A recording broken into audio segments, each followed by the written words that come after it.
very good evening, ladies and gentlemen, members, family and friends. You're very welcome to our play tonight, and we really appreciate your support and encouragement as always. Firstly, may I ask you to turn off your mobiles, please. Cast are a wee bit on edge, and we don't want any distractions that they could do with our play, because they'll give off to me. Just for people who aren't members, emergency exits, there's one down at the sign for office, there's a double one at the balcony and the door you came in through. But the play won't be that bad. You won't need to make a quick exit.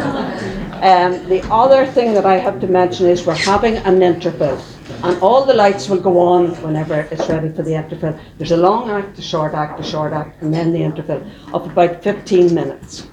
And may I mention at this stage that if you didn't get buying raffle tickets when you come in, that's an opportunity that you could, because the proceeds from the raffle tickets are going to Life and Time, a very, very good service provided by nurses and doctors to seriously ill patients and their families.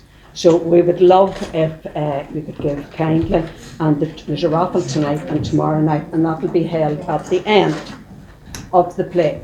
Now, I'm sure everyone here in the audience, and I know so many faces that I feel like laughing.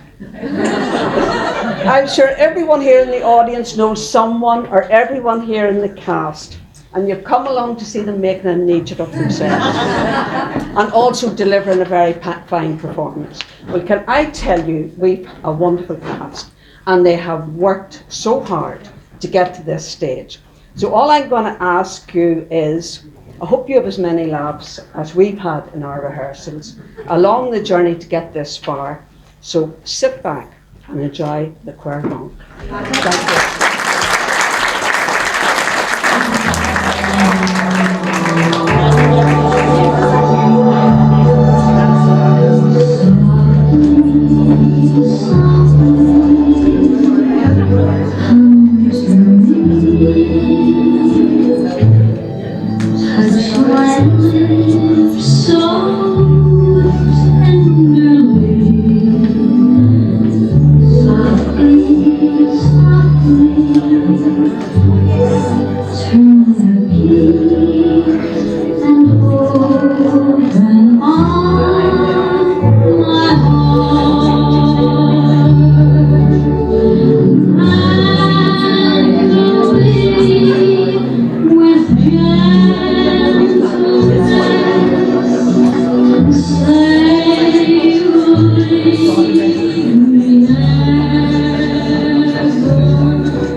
If you don't come now, you'll get no breakfast.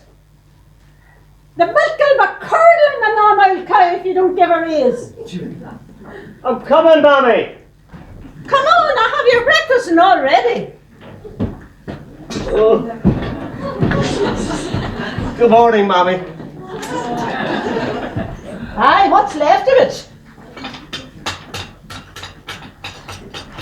Now sit there and take your egg. Oh, soldiers. Look, I've cut your egg into nice wee soldiers the way you like it to dip in your egg. Mammy, you're far too good.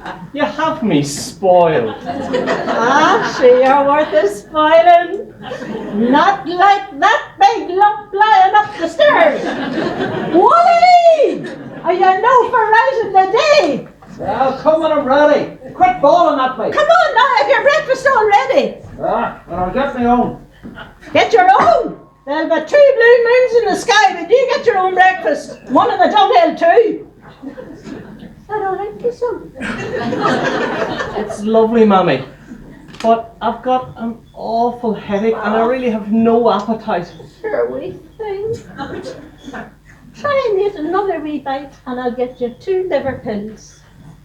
But your Mammy, you know I can't swallow pills. They get stuck in me gizzard and they give me awful heartburn. But sure, I'm going to crush them all up for you, son. And I'm going to put raspberry jam on it. Open your mouth, babe. Oh, you think of everything. I'd be lost without you. Ah, shut up.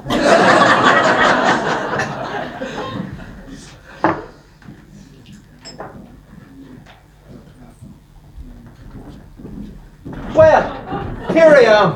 What have you got for me? I've got a teapot of stewed tea and a farl of soda. And where's my egg? Sure, you know rightly the hens are molting and they only laid the one. Oh, and I suppose you give that to our Shuey. Sure, you know Shuey's delicate and I have to feed him up. Otherwise he might die the galloping consumption just like his dad. There'll be no such luck. I suppose you chewed it for him too in case he choked. Isn't that true? Don't be so insolent to your mammy. She didn't rear you to listen to that. Well, I'll not be listening to it much longer. Because when a body gets to my age, they're looking at the harps up in the sky. Oh, mammy. Sure, you're as fresh and fit as ever you were. You think to look at you, you'll go on for another 80 years. Creaking doors hang long, they say. And if I don't get about to eat, I'm going to die wanting. Well, Gurnin here, I'll never get the work done. I've got the hens fed and the pigs fed. And I milk the cow myself.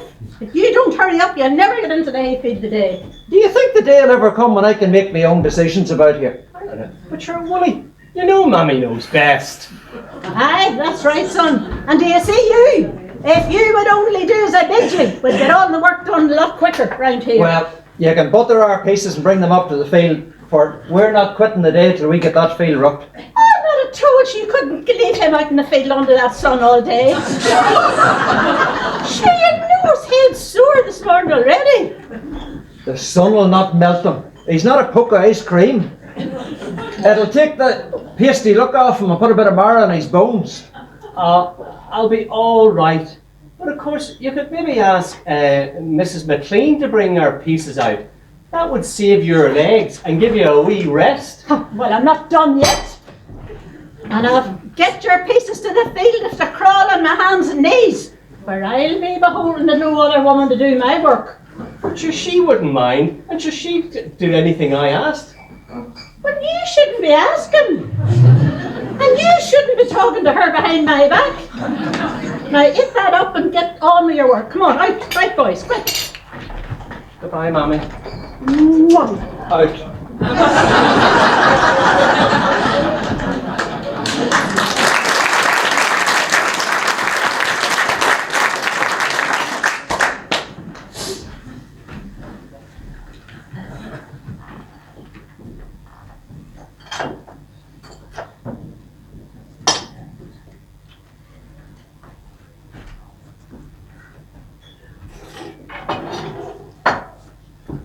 Oh, look at this place. I'll never get it rid of. Never.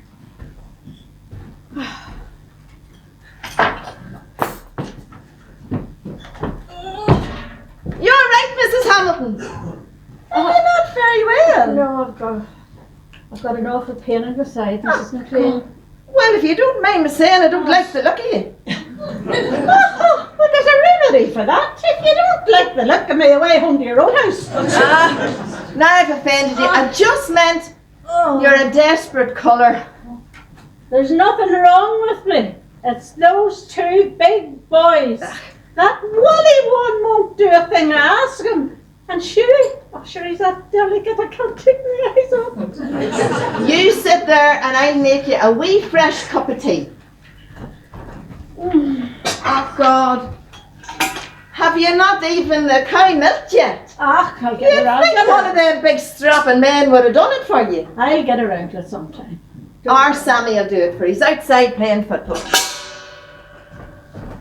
Here! Sammy! Sammy, you're wanted! He's not at school today, for he couldn't do his homework, and to tell you the truth, I couldn't do it either.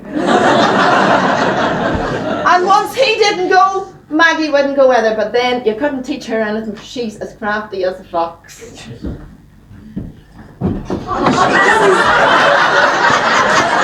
What do you want, ma?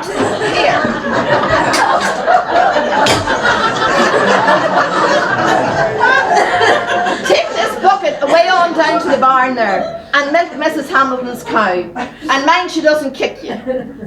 The cow and me. Go on. I'll give you a penny for doing it. I'll give you a good clip round the ear if you don't get out of here quick. Now go on.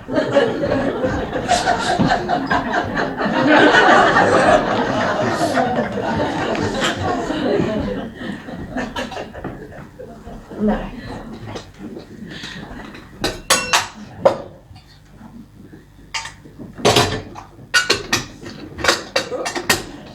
Now, you take that wee cup of tea there. For I dare say you don't get too many cups of tea made for you. That's right.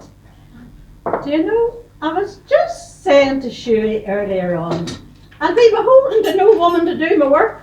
And here I am, sitting here drinking tea, and you after making, and Sally away out milking the cow.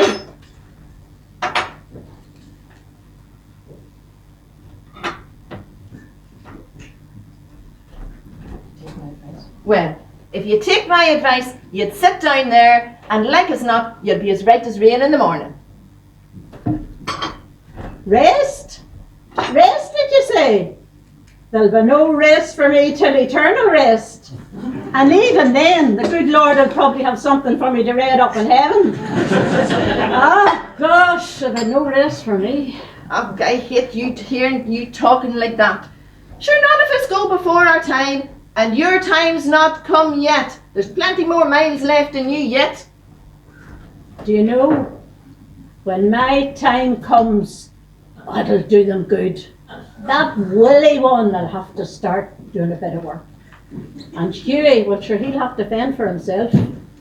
Well, he can just jump that fence when he comes to it.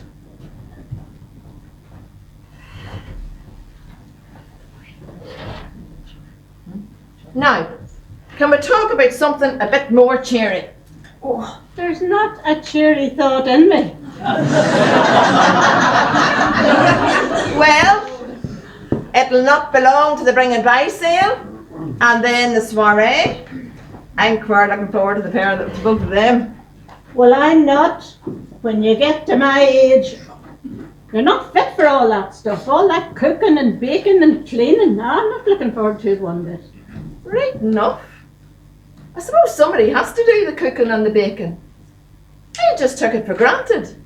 And with me being a lone widow, I didn't think they'd be asking me for any help. It's different for you, well-off farming folk. Do you know, this year, I think when Miss Stewart comes around, I just tell her I'm not fit. I just say that straight to her face. I'm not fit to do it anymore. You're just right. Here, did I tell you? Our Maggie's been asked to say a poem. She was the best in Sunday school. And Miss Stewart's learning her. Oh, I love poems. What's she doing? Oh, something awful highfalutin about floating around with a load of daffodils by somebody called Woolworth. I think it could be the man that has the big shop in Belfast. No, I don't know that one.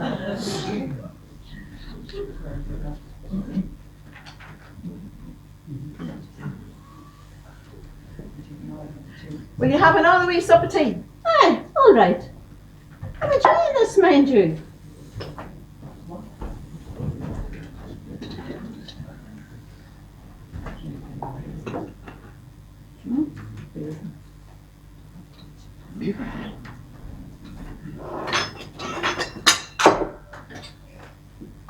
Do you know, Mrs. McLean, I always thought you were a right brazen hussy.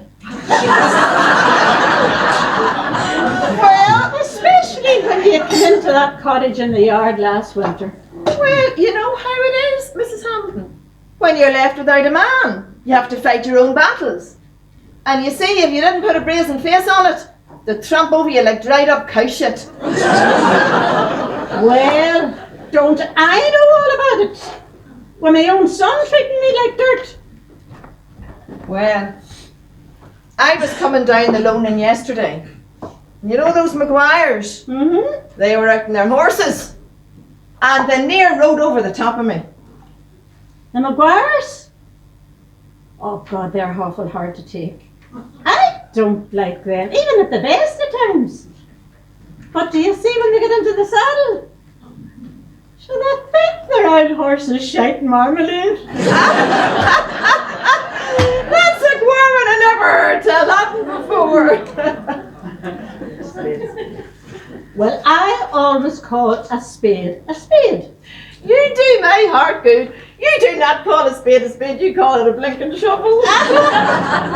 You've got me good.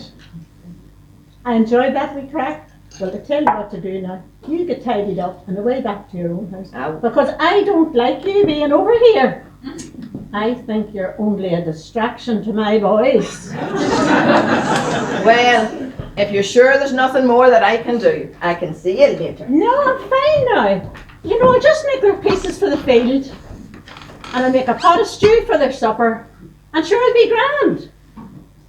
Do you want me to take their tea down to the field for you? Oh, not at all. Not at all.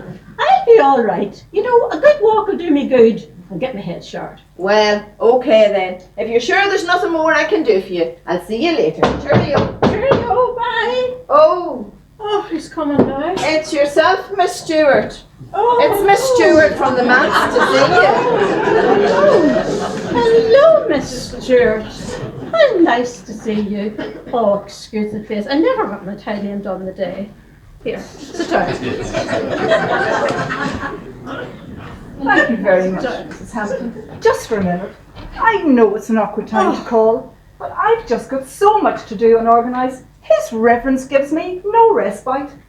What can I do for you today? Well now, our bring and buy sale is next week, and I would like you to bake me a few farls of your soda bread. Your soda bread is a real crowd puller. Its fame has spread far and wide. Well, I suppose I could bake you a few. Well, actually, I was thinking more in the terms of half a dozen griddled bulls. That's 24 fowls. Yes. I'll do my best. Then the soiree is the following week. So if you could bake me a few fruit cakes, I know they are another of your specialities. And perhaps a loaf, well, let's say 2 of chicken sandwiches. That would really be marvellous. Is that all you do? Well, I know as a retired person, you can't have too much to do. So I'll call on you to help at the grocery stall of our bring and buy. And oh yes, collect up all the groceries you can, and then on the day of the soiree, if you could call early and help set up the tables and butter the fruit loaf. Are you finished? Indeed, Mrs. Hamilton, I'm not at all sure, but that would do to be going on with. Oh, I nearly forgot. I want you to deliver these missionary envelopes. We mustn't forget our little friends in Africa. Well, thank you very much, Miss Stewart. If you see his reverence, give him my regards. If he doesn't see me before I see him. Indeed I will, whenever I see him. But I'm such a busy person. His reverence and I are like ships that pass in the night. Well, I must rush on now. A woman's work is never done. Goodbye.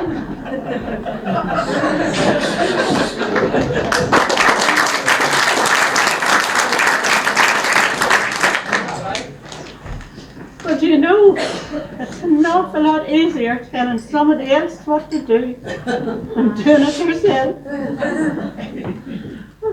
I'm done, I'm not fit anymore.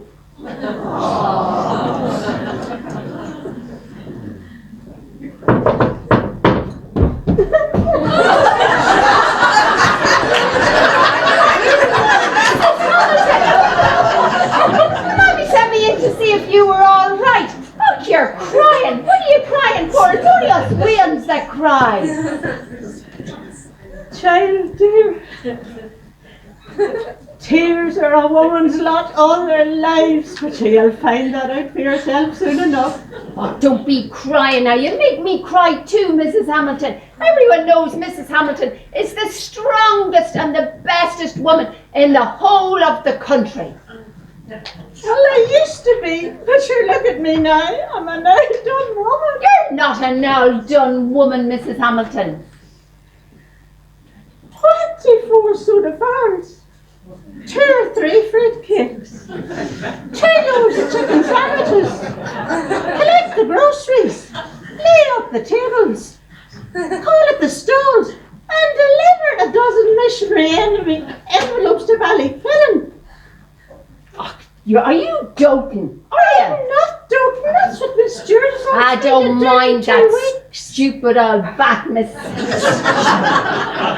Sure, Sammy deliver the old brown envelopes, and sure, Mammy, she'll make your soda farls and your sandwiches. Well, what about the fruit cakes and the groceries? Well, the fruit cakes and the money. Well, Willie would never give you the money for them, oh, never. But Shuey would. Shuey give you the money, and we'll go down to O'Hare's bakery, and we'll take the wrappers off them, and sure, nobody'll be any the wiser.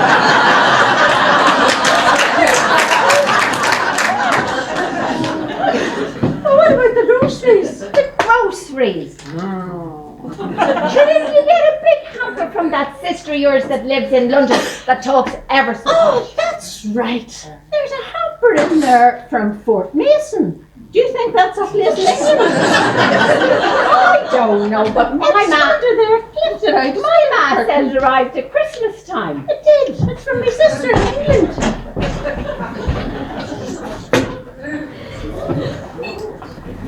Pull it out there to see. Open it up. Who's it addressed to? Me? Fortnum and Mason hamper to be delivered to Mrs. H. Hamilton. Glebe Farm, Moy Patrick, Ballyclillan. From Mrs. J. Silveridge, 13A, Kensington Gardens, London. That's right. Take it out and look at it and see what we have. Peasant breasts in red wine. No, daughter dear, pheasants. No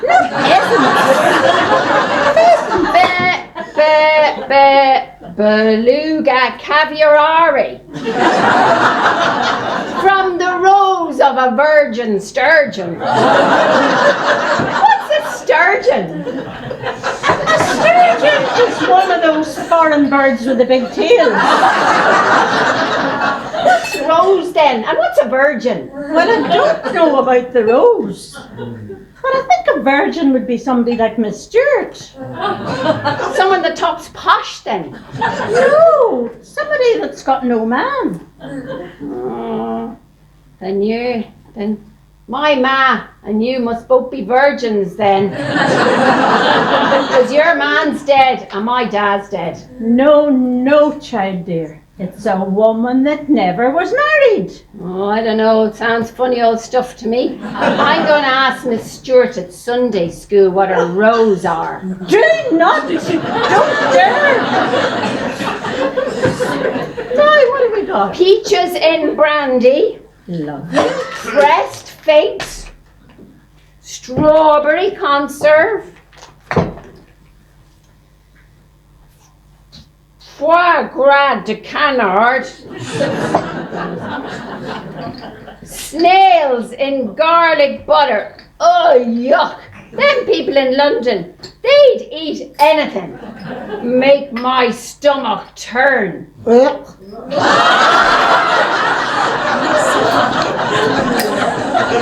think that's enough now. Put it all back in. It'll make a great show on the stall. Sure, even if nobody buys it, It will that. look good, won't it? It will that. Did Mammy tell you that I'm saying a poem in the soiree? Oh, are you? Now, What's it called? would I like to say it? Yes, say it.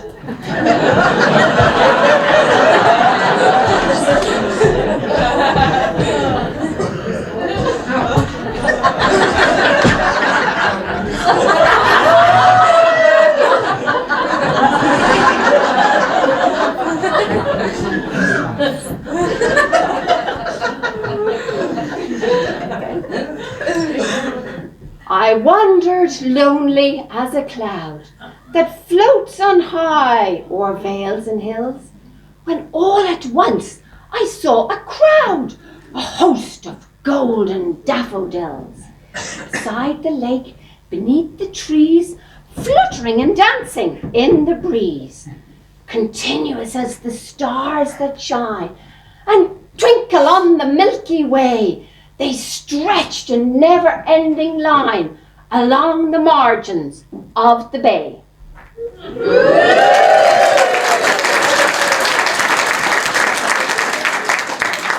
That's all I know. Miss Stewart is learning me the next 2 verses at Sunday school. Now, That was lovely, child. You have quite a good voice on you. Why don't you speak like that all the time? And then you could go to London and find your fortune just like my sister Jane. I know. Wouldn't it be lovely to live in London and all that? Wouldn't it? Oh, lovely. Anyway, Run away on home, your I mommy will be looking for Better you. go, because I'm going for my dinner. Right. And Mammy will be looking for me. See you later.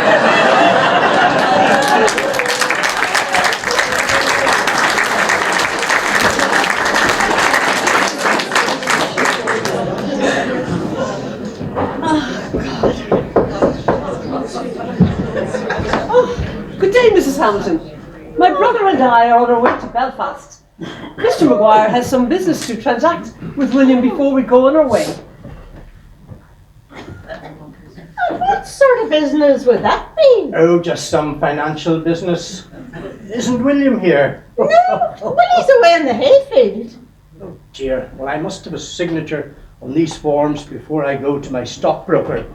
Would you fetch him for me, please? Indeed I will not. You're far younger than I am. We'll get him yourself. This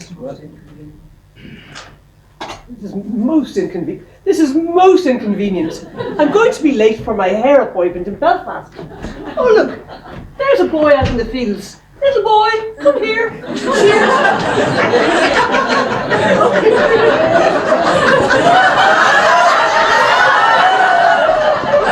Have the milking done, have the creek cleaned out, and I put the car in the wheat field. Sammy, you're a great wee lad. Here's a penny for your son. Here, boy, would you run down to the hayfield and fetch Mr. William Hamilton for me? Will you give me a penny for going? Definitely not. Well, then I'm not going. Give him a penny so we can be on our way. I'll give you 1 halfpenny, and that's all.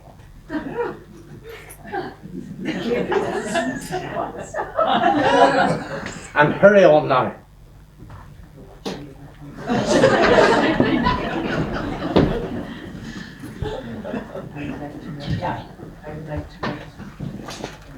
I would like to know what business you have with Willie that I don't know about. No concern at all, my good lady.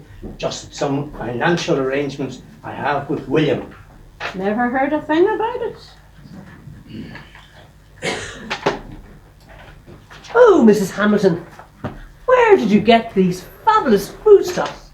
They're a present from my sister in London. I didn't know you had a sister in London. Oh, I have a sister in London. She must be very wealthy to send you a hamper like this. Very wealthy.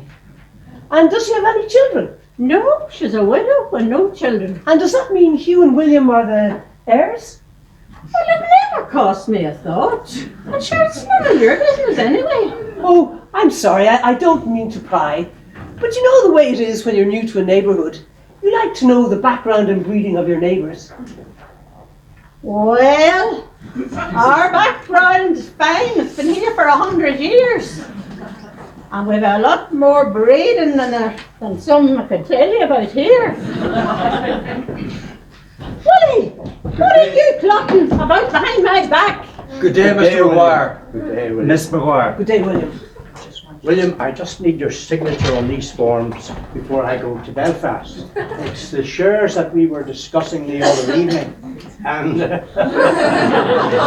then, when all the paperwork is transacted, you can give me your cheque. Oh, no checks here. It's hard cash I deal with. Here, you nosy wee skitter, get out before the company knows the business. Oh, William, that's an awful lot of money. Oh, don't you worry, miss. There's plenty more where that came from. Really? Who would have thought it? Aye, who would have thought it? Did you see his mother? In her poverty, in her rags. Ah, quit girning. You're always girning about something. You're lucky you weren't put in the poorhouse long ago. Do you hear the poorhouse? Do you hear that? Putting his poor old mother in the poorhouse. There's nothing sharper than a serpent's tooth than to have a thankless child. Shut up and get me a pen and ink. Oh, here, William. Get it yourself! I hope I'm doing the right thing. Oh, you certainly are, William. These shares will be worth 2 or 3 times as much before long, the way the market is rising. Well, I'm trusting you to make sure I do the right thing. John is a most astute businessman, have no fear. And I wonder, could I have this jar of caviar, William? Well, it's not mine to give, or you can have it with a heart and a half, but you shall not miss it. Stick it in your bag. Thank you. Miss Stewart! Miss Stewart, come quick, come quick! This woman, she's after taking Miss Stewart's rose! Miss Lambert didn't even know. Come put your down, Miss Stewart! Quick, Miss Lambert! What's this babbling about? This is the finest beluga caviar, given to me by Mr. William as a present. Not true. It's Miss Stewart's rose. That comes from a virgin, like Miss Stewart. Or I suppose yourself. Mrs. Hamilton, come quick. Look, she put it into her handbag. Miss Stewart's rose. It's a present from Mr. William. Well, it's not his to give. Can I have it back, please? Mrs. Hamilton, what's a jar of caviar amongst friends? Ha, friends! Well, you might be friends of Willie's, but you're no friends of mine. There. William, I pity you, having to deal with a mother like that. Let's be going.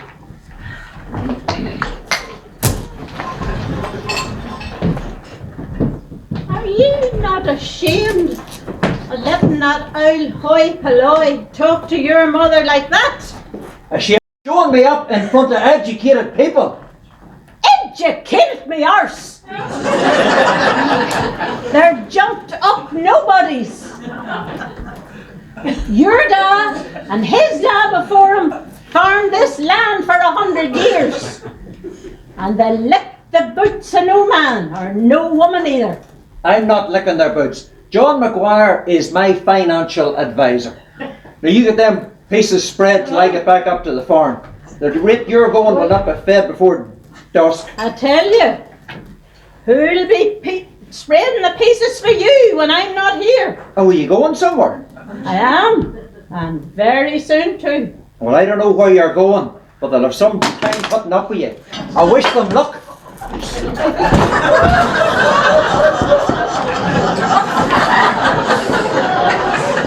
not very nice to you, Mrs. Hamilton, is he?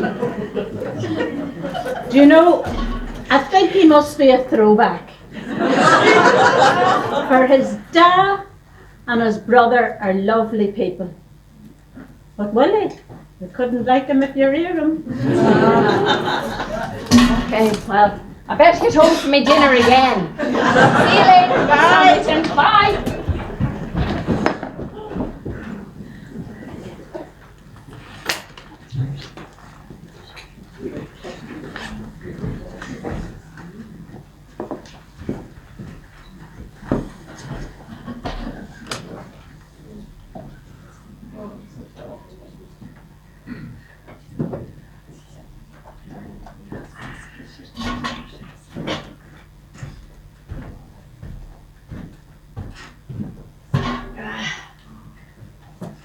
I'll never get this place right up.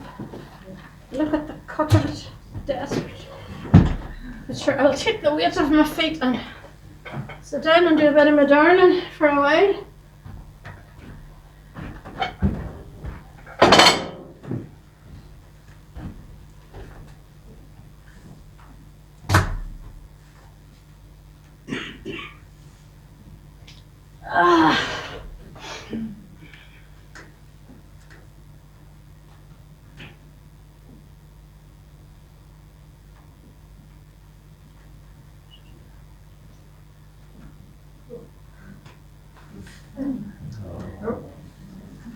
Her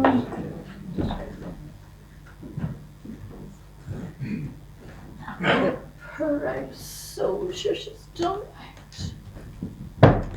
Shh. Your mammy's asleep. Oh, Mrs. McLean, I've got a desperate headache. It was bad before, but now I think I'm sunstroked. Well, you sit down on that sofa over there, and I'll get a wee vinegar cloth to put on it. Oh, oh, oh, oh, Now. oh. Now. There you are. Oh, Mrs. There McLean, you are. that's lovely. Do you think you could hold it on my forehead for 5 minutes? Oh, that's lovely. Oh. Actually, your mammy wasn't a bit well. When I came in this morning, she had a desperate pain, and she was an awful colour, and she hadn't even got the cow milked. Oh, don't tell me that, Miss McLean. I'm sure she'll be all right with a wee rest. Well, sure, isn't that what the problem is? She doesn't get a chance to get a rest. What with you and the hens, and Willie and the other pigs, she's got no time to call her own. Oh, I'm sure she'll be all right. I don't know what to do without Mammy. Well, if you take my word for it, you'd better look after her, for you'll not have her round here too long. Oh, it can't be as bad as all that. Now, all that worrying talk has made my headache come back. Here, hold on. Put a wee bit more vinegar. There you are. Oh, Jesus, I'm blinded! Oh, I'm blinded! I'm blinded! What's going on here? Mommy, look, do you see with your wee delicate sons up now? I just come in here this minute, and your man's going like the old widow here, like a gander to stucker corn. No, it's not like that. I got vinegar in my eye and was nearly blinded. Aye, vinegar in your eye. Here, is there any green in mine? Hugh, explain yourself to me. Well, a headache was so bad, I had to come in, and you were sleeping. And Mrs. McLean got a wee cloth with some vinegar on it to help the pain. Well, I don't know whether to believe you or not. And as for you, Mary McLean, I told you not to be here. I told you you'd distract my boys. She'll not distract me, or she's nothing but a dirty flirt. Shut up, you! Sure, aren't I just here out of the goodness of my heart to look after your poor old ma that's dying on her feet, and none of you too fit to see it. Now, well, I've no more talk about dying. I just didn't feel that well today. Oh, quick, sit down. Get the doctor. Put her on the couch. Put her head between her knees.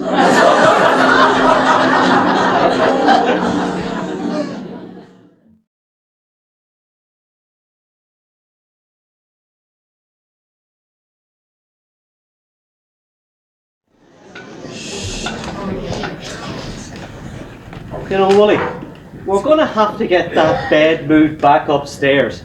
Every time I look at it, I see Mammy in it, and it makes me want to cry.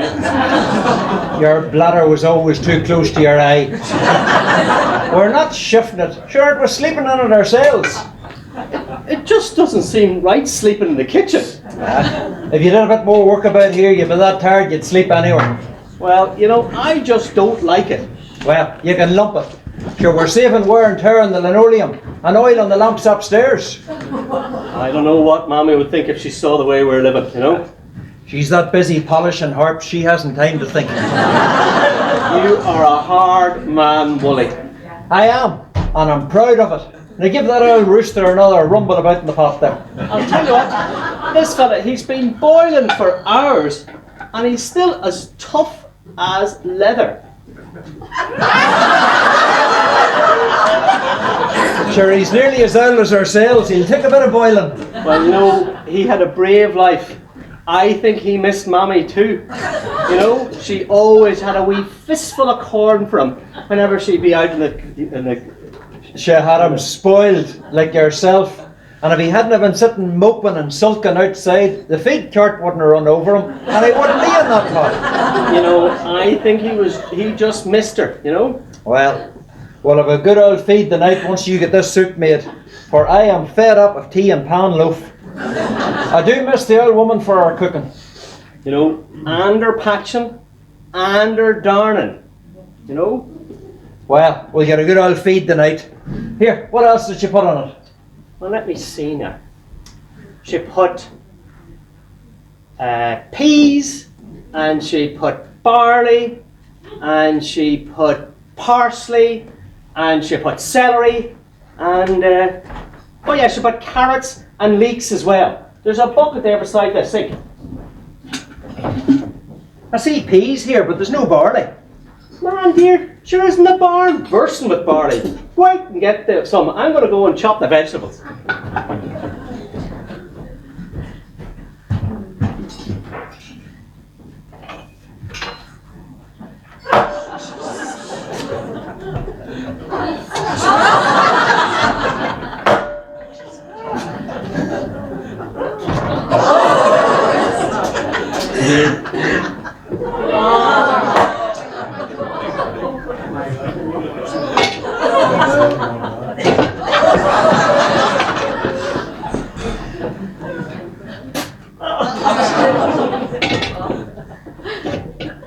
Wally, are you coming or what?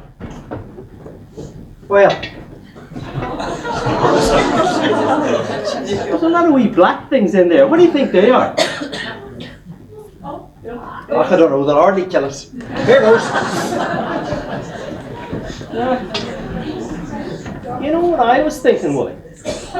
I was thinking that we should get a woman in here to do a wee turn for us. The place is like a tip since Mommy's gone. Man dear, you've taken leave of your senses. So that'd cost us a fortune. Well, a few pound put away, but here, we're no millionaires. But Mrs. McLean wouldn't take much to pay, and she'd come any time I asked. If I was up to my knees in horse dung, I wouldn't let that woman through my doorstep. You know, you keep forgetting. It's my doorstep as well. Are you going to start tormenting me the same way the old woman did? I'm the oldest, I'm the boss, and what I say goes. Do you understand? No, I'm not arguing with you. Just, anyway, so listen. We'll just go and we'll get some soup or some broth now.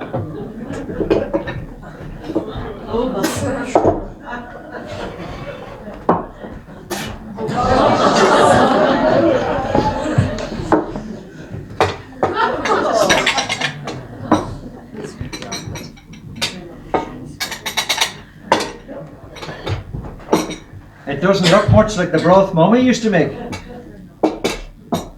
It doesn't smell much like it either. Here goes.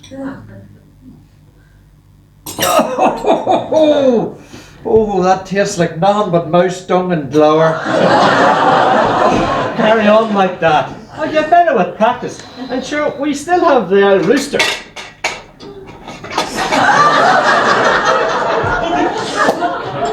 Oh man, I never tackled anything like this.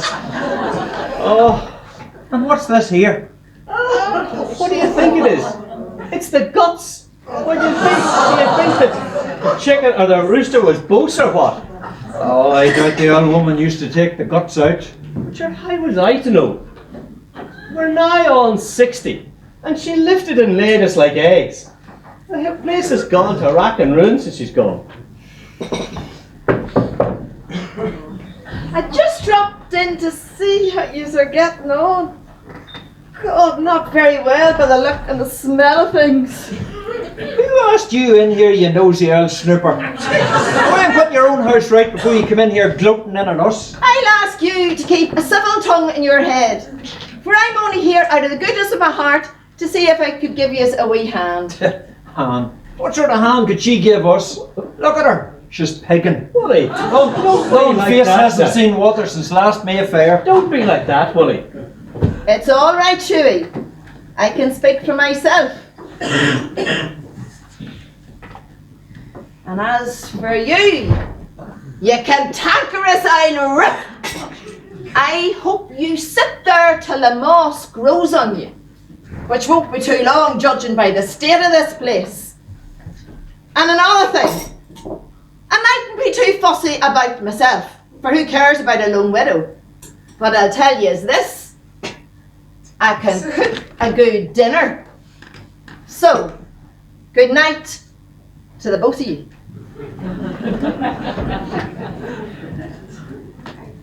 You weren't very nice to her, Willie. No, she was only coming to help because she knows how much I miss Mammy. The other day, she brought me in and she gave me a Quare feed of scones and tea. Oh, you might have told me about that. You could have pocketed 1 or 2 for me. Yeah, but I know how much you hate her, and I thought that the scones would choke you. Well, here, they'll not choke me now, that's for sure. My stomach thinks my throat's cut on that starved. Well, you know, I think it's your own fault. You could just be a wee bit more civil to Mrs. McLean. You know, she'd do anything for me. Nah, you're only looking somebody to replace your mother. Can you not grow up? No, it's not like that at all. I don't think the same way about Mrs. McLean as I did about Mammy. Aye, I was afraid of that. I'm gonna have the same trouble that the old woman did keeping you out of mischief. Well, you know, there's not much point in sitting here starving. We may as well go to bed. At least when we're asleep we won't feel the hunger pangs. Aye, we're only wasting oil here.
Good night, sure.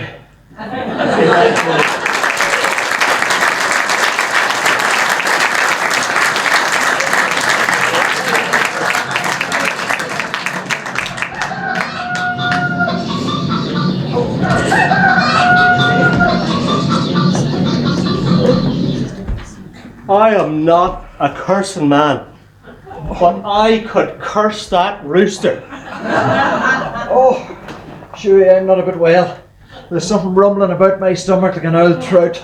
Oh, give us a bit of baking soda there, would you? Do you think I should get the doctor for you? Do you think I might have been something you ate? It could be bloody jaundice after that thing you put in front of us yesterday. Hurry up with that baking soda. Oh. Just hold on a second now.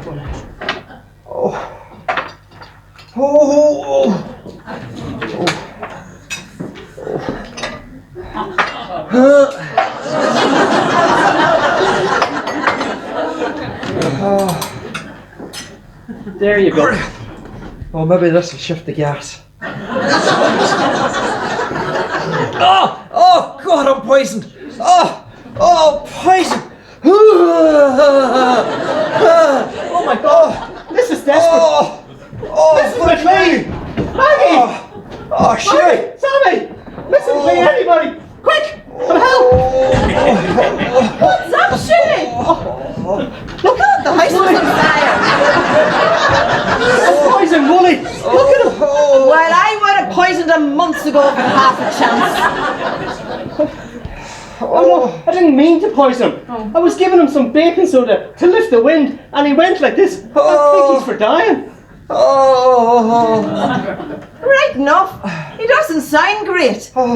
Here, Sammy, run away down to the doctor there. But so it's not too late yet. The doctor will not be out of her bed.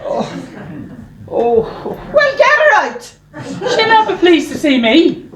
I'm not be pleased with you if you don't get out of here in 2 seconds. Now go on. You would have a need. I know what you're needing and I know what you'll be getting. Now go on. go on, run, Sammy. What do you want me to do, Mommy? Now, clear all that stuff off the table. Get the buckets out of here. And then put the kettle on to be ready to place up. Is there anything we can do while we're waiting for the doctor to arrive? He's not half bad enough. A wee bit of a bellyache and you'd think the head had been cut off. You could give him a big glass of soapy water. That's what the teacher gave to Miss Bobby Beckett when he took a slug out of the fire extinguisher.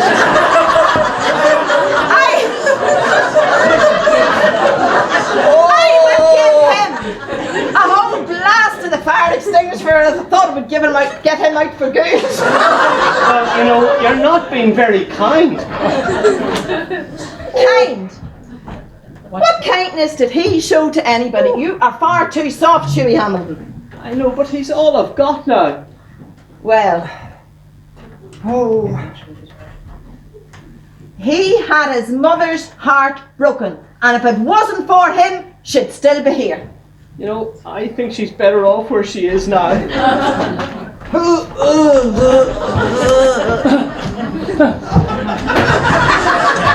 Well, did you get her up? I had to throw a stone at the doctor's window. Aye, and did you get her up? I did. You could have heard the glass breaking here. And if ever a woman was tortured, how am I supposed to pay for a window? But you listen, I'll pay for it. Sure, it was on my account that he went. Where are you getting the money to pay for it? From you, if you're still alive. As soon as I get on my feet, I'm giving that crowd their notice. Oh, that's awful being there. Oh. Well, little wonder you're being punished for threatening a lone widow and her wee children. Oh, that'll be the doctor. Get him in here. Get him! Get him. Get in there, right with that, quick! Get in there! Hello, doctor. I'm sorry for getting you up so early out of bed. Not half as sorry as I am. And I'm terribly sorry that your window got broken. You just replace it and I'll take care of the bill. I most certainly will. Now, what have you called me here at this unearthly hour for? Well, it's just that, Wally, I gave him some baking soda to lift the wind, and he just went like this. Well, from what I know, I'm sure he'll be fine. Now clear the room and let me examine William. Well, I'd better stay to help you, doctor. What was that? It was Shuey's cat. Shuey's cat's always prowling round here. Sure, I don't have any cat. Are you the mother of that boy that broke my window? I am. Sure, it was only a wee accident. He didn't really mean it. Well, accident or not, you can send him to me. I've got some weeding he can do in my garden for the next few days. I suppose that was Huey's cat sneezing too, was it? Get out, you rascal! Go on! I'll deal with you later. Am I going to get no attention here at all? I'll be with you in a minute. You weren't so keen on me coming here and giving your mother attention when she needed it. Sure, she was dying anyway. Now, go on. Let me examine William. I do all the laying out round here, and just in case he dies, maybe I should stay and help you. Well, if you don't go, I really am exasperated with you, and you'll be the one that needs laying out. God, I'm only asking to help. Now, William. Now. Breathe in. And out. And you. And out. Hugh, can you show me exactly what you gave your brother? I gave him this, doctor. This isn't baking soda, you dunderhead. From what I can see, this is worming powder for cattle. God, this is desperate. Will it kill him? It most certainly won't. But if he has any worms, it'll put the fear of God in him. There's no worms germs in me. If there was,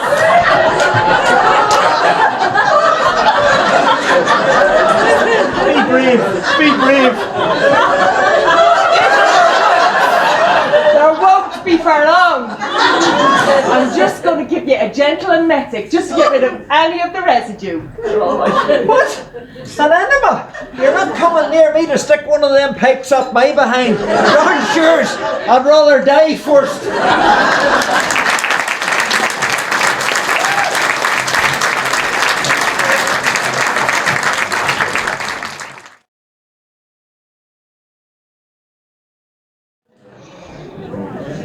Wooly, are you feeling a wee bit better?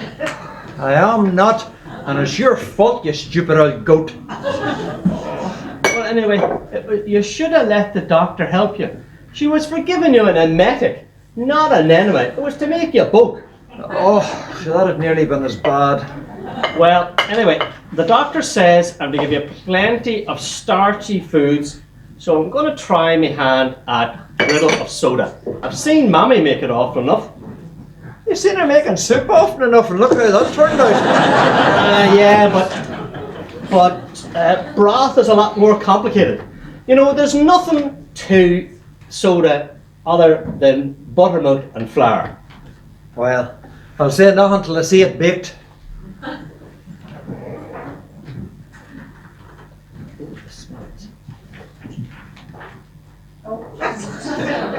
Oh, this is desperate. What are we going to do?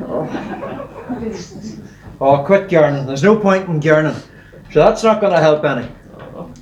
Here, I'm just thinking.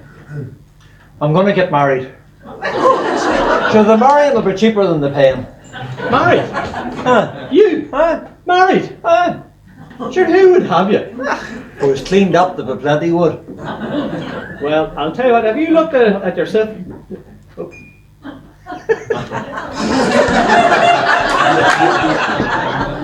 I was just passing and I thought I'd come in and see if you needed a wee hand.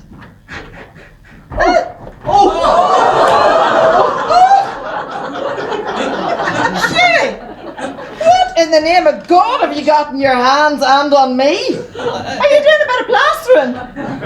No, I was just trying to make some griddle of soda and it didn't turn out right. Ach, you poor old soul.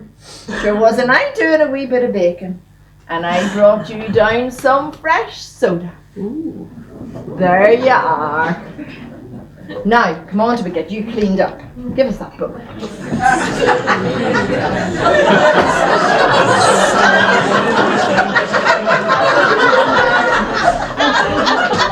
Mommy, I don't want to go up to the doctor's. I do the weeding a day. Jimmy wants me to play cowboys and Indians with him. Well, you can't. Because if you don't go up there, that doctor will be down here looking for you. You got yourself into this bother, you can just get yourself out of it. It was old Wooly with a sore belly. If I was fit, I'd sure belly you. And here, when you're finished up with that doctor's, you can come back down here and I'd have a mountain of chores for you to do. You'll have more to do this summer than cowboys and Indians.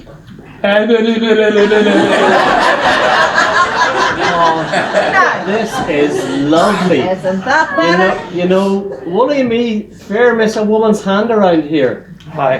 And here, we'll not miss yours, you nosy old codger. Here, take your soda fowls and get out of here this minute. I wouldn't use one of them as a poultice. Tell you this. For one that's supposed to be dying, your tongue hasn't softened much. And anyway, the soda wasn't for you.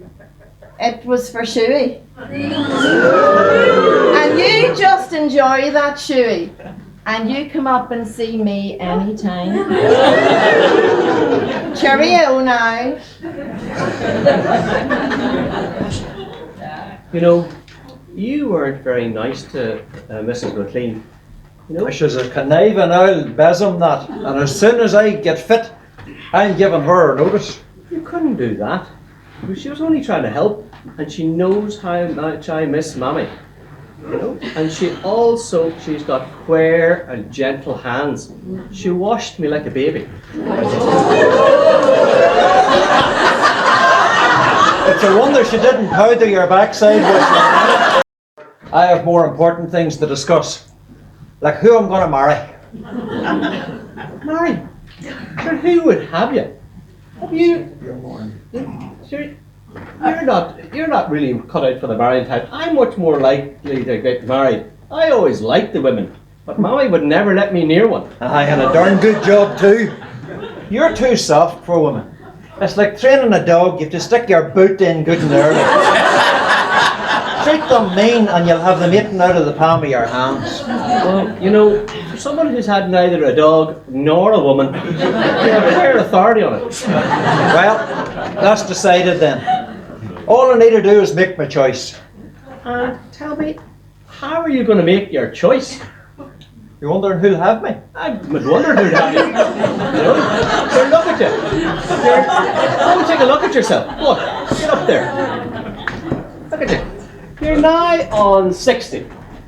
You're as bald as a coot, and you haven't a tooth in your mouth if you took that delf out. At least I have some of my own hair, and I've got all my own teeth, and I'm 3 years younger. There'll be no woman take me for my money. They'll take me out of liking and respect. And tell me, how do you think you're going to manage to work that out? Aye. Come here. Everybody about here thinks I was near poisoned yesterday. Well, let on I died. And then when they all come to the wake, I'll hear what they had to say about me. And that's how I'll make my choice. That is ridiculous. People are not that daft. And if you do find someone to your liking, how are you for getting up from the dead to greet them? Well, we'll cross that bridge when it comes to it. I tell you what, I think you've bitten more off than you can chew this time. Ah, now quick and on now. Right. What I think we'll do... Oh, we're getting our screen. We better wait for her.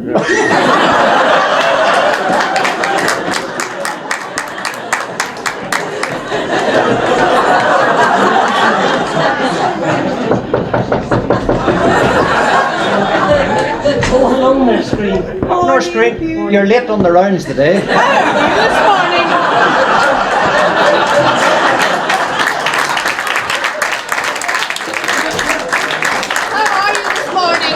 I'm not a bit well, Nurse Screen. I think I'm for dying. Oh, goodness sake, up and wide.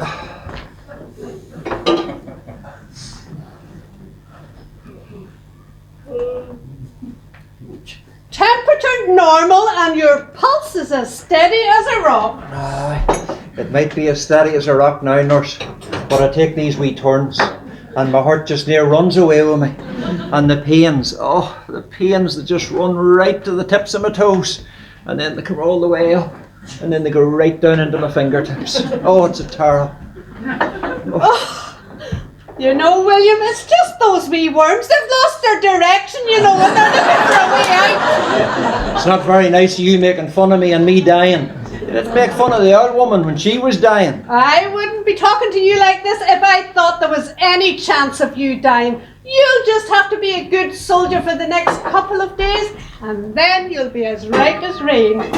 Well, I hope so anyway, for the doctor, she's gone off on a golfing trip, and I cannot get a hold of that young locum. Now, you just keep yourself wrapped up warm there. Hugh here will look after you, and I'll call in again tomorrow. Good day. Goodbye, Nurse. It's been nice knowing you. Goodbye, Nurse Screen.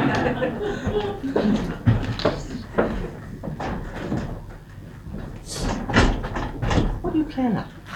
Do you not see I'm setting the scene, so to speak, for my deathbed? I think you're bitten off a bit more than you can chew this time, Willie. Let me alone to run my own devices here, and you'll have to do a bit of acting too. Oh, I don't think I have it in me.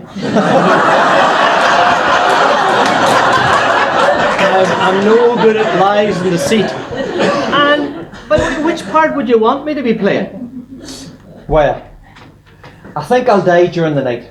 That'll give us plenty of time to get me laid out nice. But you know Mrs. McLean does all the laying out around here. Ah, man dear, sure, I'm only pretending to be dead. And sure, anyway, I wouldn't let the one thing near me alive nor dead. What do you mean over the doorstep? No. Well, if that's the way you want it. Aye, and you can start by putting a big sad face on you too. And anybody you see about the town, tell them I'm right and bad. Well, I'll tell you what, it won't be difficult to put a sad face on me, because I haven't felt any other way since Mammy passed. And then you can get the widow in and give the place a bit of a tidy up before the visitors come. Well, you've changed your tune about letting the widow over the doorstep, huh? Ah, sure, it's only the one day. Yeah. Well, if that's the way you want it. Aye. Do you want me to send for Aunt Jane in London? Ah, no, that's taking it a bit far. Sure, she wouldn't be on my list anyway. Your list? And can you tell me who would be on your list? Well, there's Miss Stewart, but she would be near the bottom of the list. Well, you know, I think if Miss Stewart has a list, you wouldn't be on the top of her list either. And then there's that Nurse Green. There'd be a bit of work in her by the looks of her. But you're old enough to be her dad. Did you never hear the owl or the fiddle, the sweeter the tune? But you haven't a note in your head. Are you for taking up the fiddle as well? Heads away. Ah, it's not the fiddle I'm for taking up, but sure, you wouldn't understand. And then there's Miss Maguire. Oh, she'd be very suitable. I tell you what, if she comes, I go. I would walk the roads barefoot before I'd shelter under the same roof as her. You'd get used to her. If she's my choice, she's my choice. Well,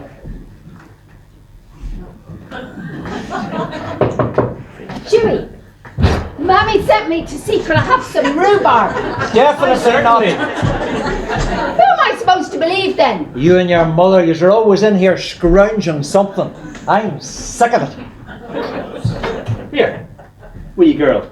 There's a knife for you. You go and cut yourself a good big bundle, because I will not be tackling rhubarb jam or rhubarb tart anytime soon. Oh, thanks, Chewy, and I'll make sure you get a big slice of Mammy's rhubarb tart when she has it baked. And there'll be none for you. Who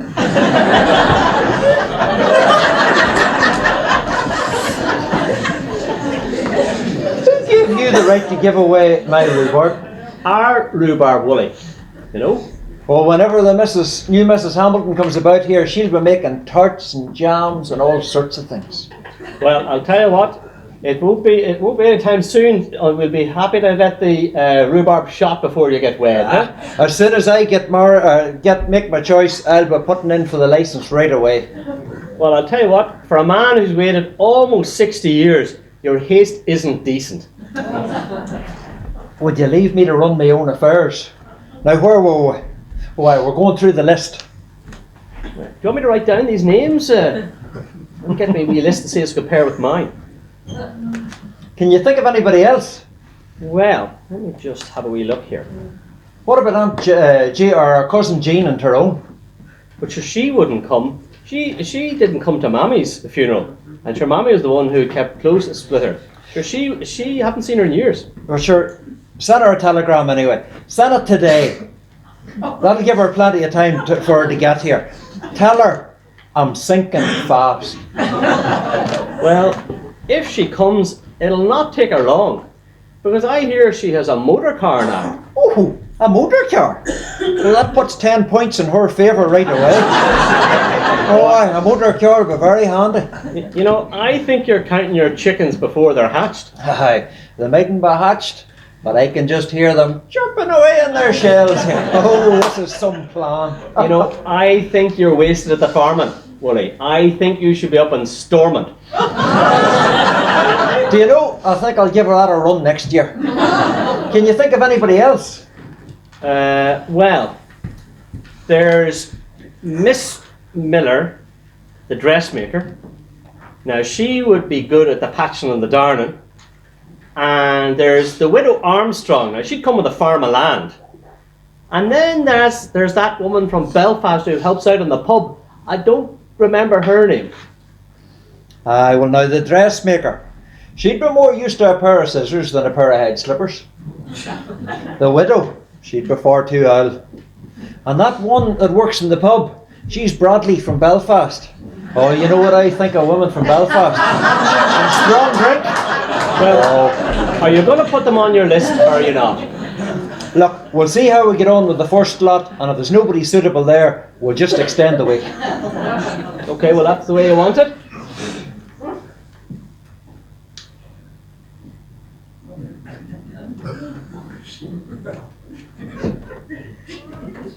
You're sitting there that quiet, I thought you were dead. No, that's tomorrow.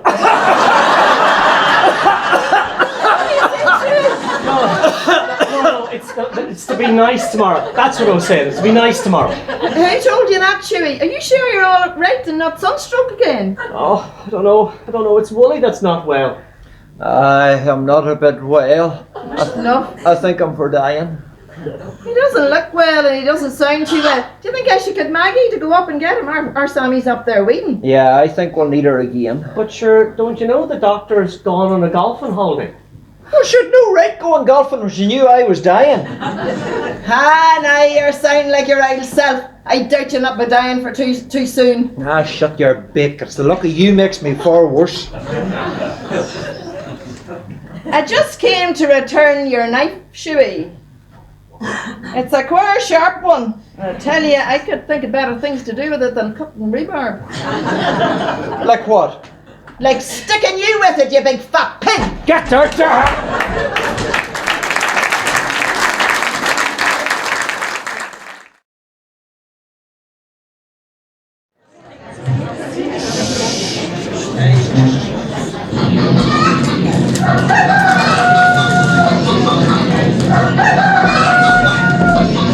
Right.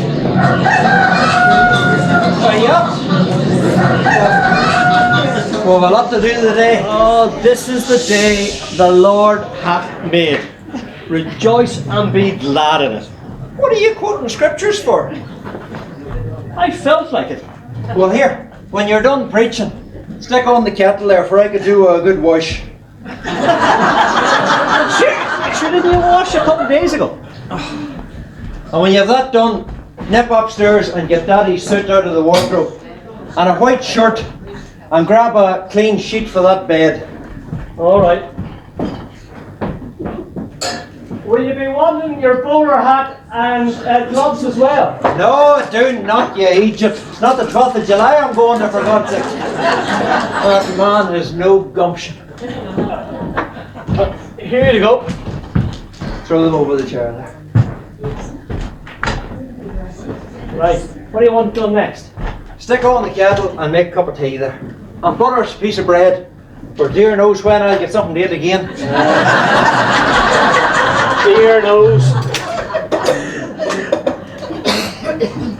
And when you've the tea made, straighten up that bed. You know, you should have moved that bed upstairs. That's not right. That's better. We should have moved that bed upstairs like I said. It would make the place much tidier for when the neighbours call. We're not moving it, and that's final. Sure, you're going to need it whenever I get married. But you're not going to be needing both bedrooms upstairs for you and your bride. No, sure, we'll need one for the wean. Wayne? What Wayne? The wean me and her be having. But sure, we've got no gooseberry bushes. Are you for stealing someone else's Wayne? Oh man dear, I haven't time to start teaching you about the birds and the bees. Birds and the bees. I think those worms have eaten a hole in your head. And what am I going to wear? You can get that black suit that you borrowed off the widow for Mummy's funeral. Oh, but sure, I gave it back to her last week. Well, sure, borrow it again. Sure, she hardly needs it. Oh, actually, you know, here's your tea here. There you go. Do you think I'll wear the trousers or not? I'll be far too warm. The drawers will do right now, will they? You know, to listen to you, think we were for the hunt ball. Well, how do I look?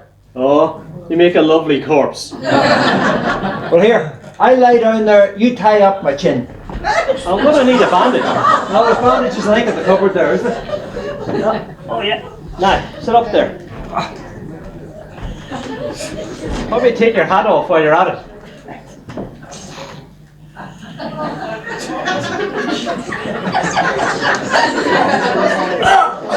Too tight!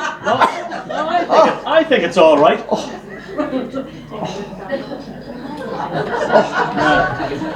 Raise over that sheet.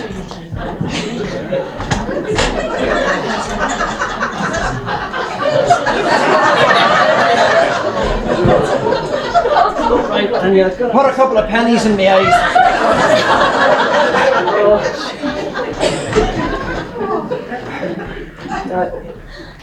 Oh! You will regret this. You'll regret this. Here. Mind you look sorry now. Keep a big sad face on me.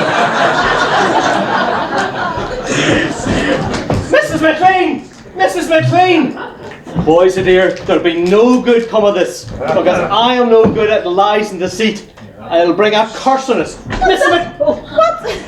What's up, Shuey? It's why! He's dead!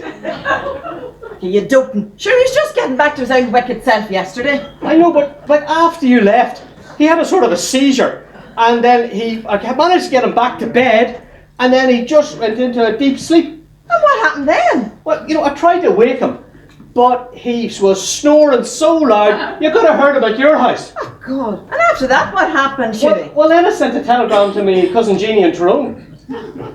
But sure, the post office had been closed at that time, Shuey. Oh, yeah. Well, I had to knock up the postmistress. Oh, well, she wouldn't have liked that. Well, not at first, but she was all right when I told her. You could have knocked me up. Well, you know, I was going to, but then I couldn't do that because I always promised Wooly, not to let you, any woman, over the doorstep. Well, are you sure you've got him done right? Did you tie up his chin? I did. You put the pennies in his eyes? I did. Did you wash him and shave him and do everything that you should be doing? Oh, I did, yeah. Sure, the shaving foam's there. Listen, I had no liking for the man, but it would be my Christian duty to see that he got to his maker clean and tidy. I think he'll do rightly. You know what? You might have a bit of enjoyment out of life now that he's gone. Oh, he was an awful, miserable sort of a creature. No, he wasn't that bad. It's just his nature. Well, have you told anybody yet? No, you're the first other than my cousin Jeannie in Tyrone. Right, well maybe I'll get Sammy to run down and tell the neighbours. Sammy? You there, Sammy? Listen, I do not know what I would do without you. Would you mind if I called you Mary? Certainly. Sure, it's my name. I've been wanting you to call me Mary for some time now.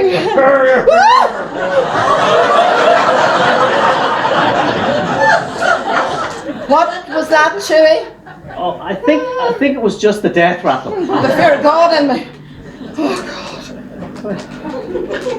Listen, do you think Mary... What do you want, Ma?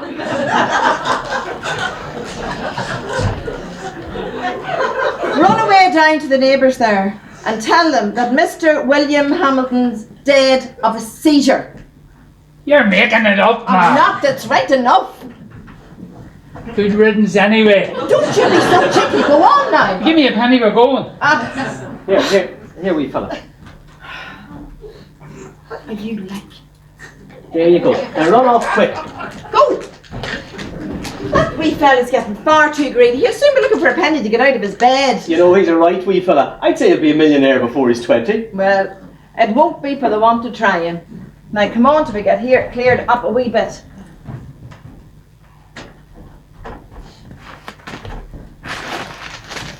Do you know, it's an awful shame non bed's still in the kitchen. You know, I was telling that to Wooly, but he wouldn't hear tell of it, you know. Well, after the funeral, I'll give you a wee hand to move it upstairs. Well, I'll tell you what, we'll see. Now, Sherry, don't tell me you're thinking of spending the rest of your days sleeping in the kitchen. For that's not a bit healthy. Well, I'm just not up to planning at the moment, Of course you're not. Sure, you've so much on your head. Now, come on here and sit down.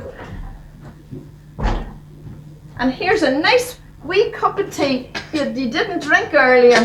But that's Woolly's.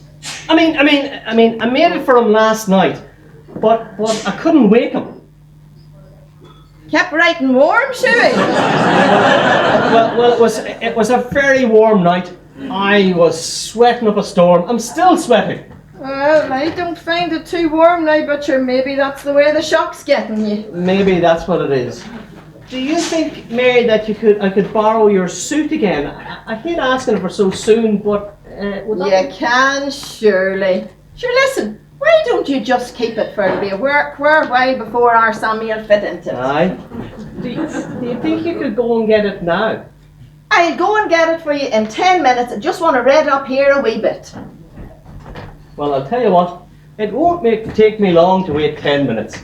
No shoes.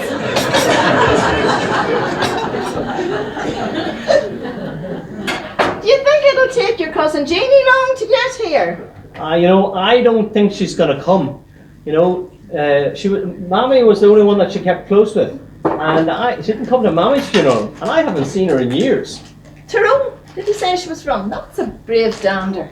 Well, if she comes, it'll not take her long. Because I think she has a motor car now. Oh! And she'll drive that what way? Well, I think she'll probably drive it like she does everything else. And what way is that? I think that would be like a steamroller. She's a powerful woman as our Jeannie. Mommy, are you not coming home today? You're spending a lot of time with Shuey, and I'm just wondering what's happening, Mummy. Now listen you. Shuey's brother died in the night. What? Old Woolly? Yes. Can I have a look at him? No, you cannot have a look. Come on. Now come on, away on home. Go, quick. I'm going to go on home now and I'm going to get you that suit and I'll be back to you later. Just take your time. Okay.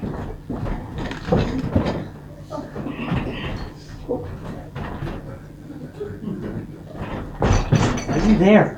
Where the heck did you think I'd be? Well, I'm not going to keep this up. I'm sweated into a puddle. I know you're doing rightly. Far better than I would have thought. Here, give us a drink. And another thing, you left your tea and your bread there. I was in a tight spot. I know.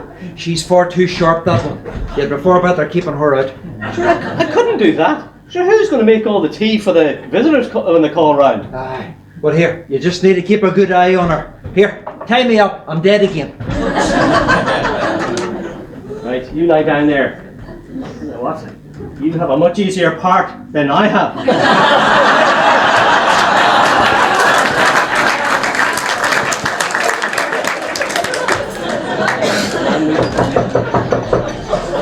Oh, hello, Nurse Green. Oh, Hugh, I've just heard the news. I can't believe it. And that was me making fun of him yesterday. What really happened? Oh, it's just come as a terrible shock.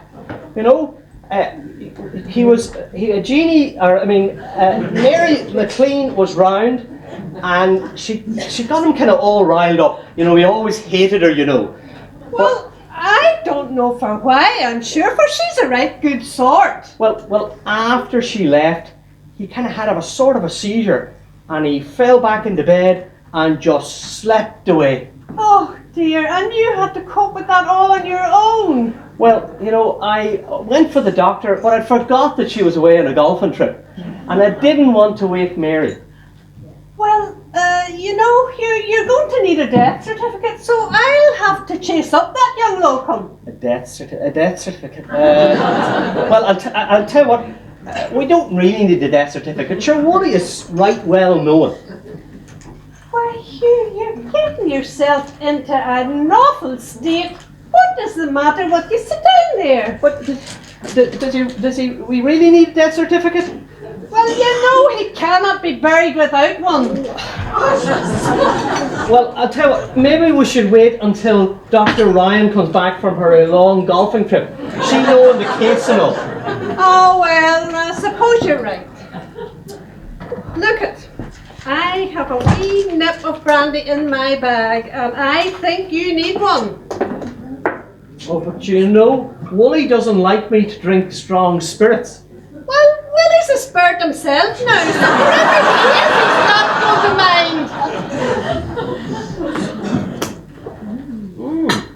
mind. This is queer and nice.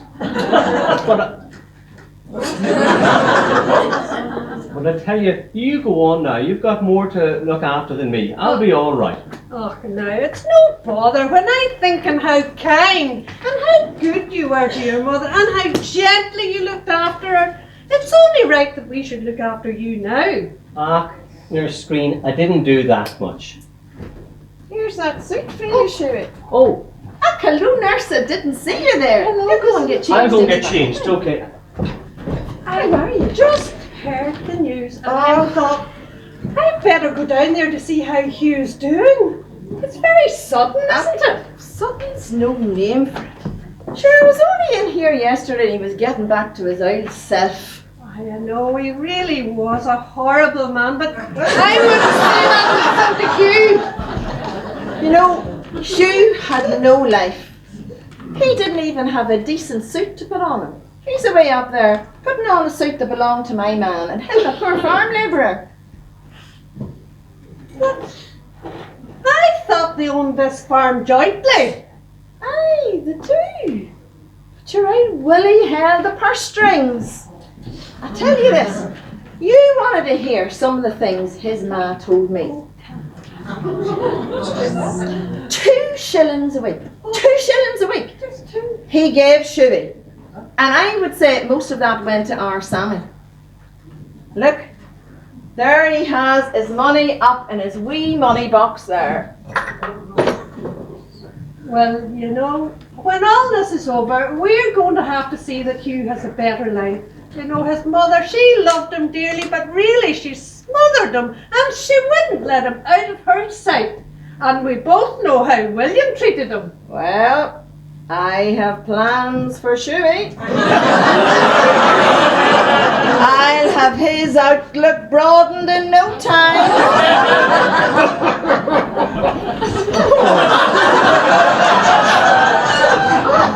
What was that, nurse? I think it's only the air escaping from the corpse. It can happen a long time after death, you know. Is that right? Yes. That's the second time it's happened. I think there must be far more hot air in old Willie than in most people. You're maybe right there. Sometimes I think he's just going to rise up and haunt me. Oh, don't you worry about that. That's never going to happen. Well, how do I look? Very nice indeed. That is a grand fit, Shuey. You could fit into my late husband's shoes anytime.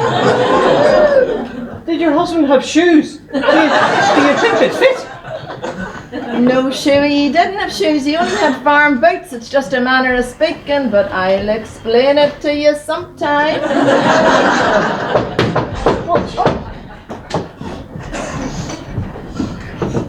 Oh, it's yourself, Miss Stewart. Oh, hello, Miss Stewart.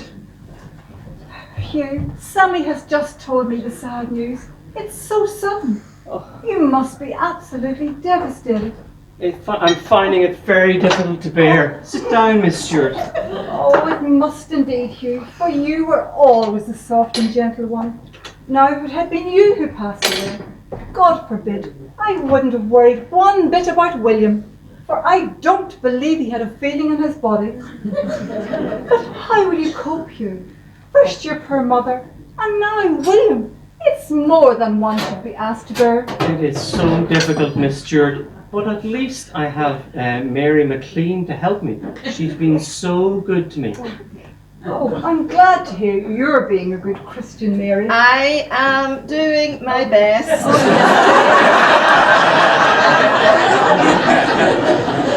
And it's so good.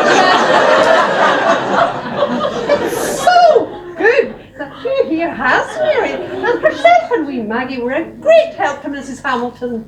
Oh, we will all rally round you, Hugh, and see that you're not left alone and lonely. You're all so kind. Now, Hugh, I've brought you a cake. I'm sure it'll come in useful. Oh, Miss Stewart, you are so kind. Well, I'll just take that. Now, Hugh, His Reverence will be here later on. Tell me, what arrangements have you made with the undertaker? Undertaker? Yes. Well, I called the undertaker last night, and I said that they told me they were very busy, but they'd be round this morning. That's what it is. They'll be round this morning. But Sherry, Willie wasn't dead last night. Well,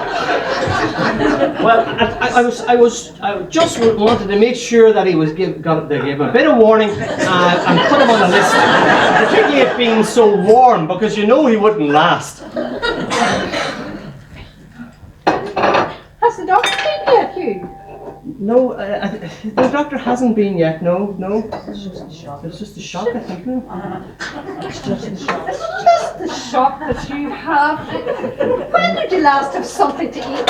Well, I don't know when. I just didn't really think about eating. I just forget when I ate last. Well, why don't I make a nice cup of tea, and maybe you'd like a wee piece of Miss Stewart's really gorgeous cake? Oh, that'd be lovely. Here, Sherry. Yes, Mary. Do you think we'd be able to use the good china out of the parlour? Oh, certainly. I think it'd be great to give a bit of an airing. Mary's a fine woman, Hugh. You're very lucky to have her.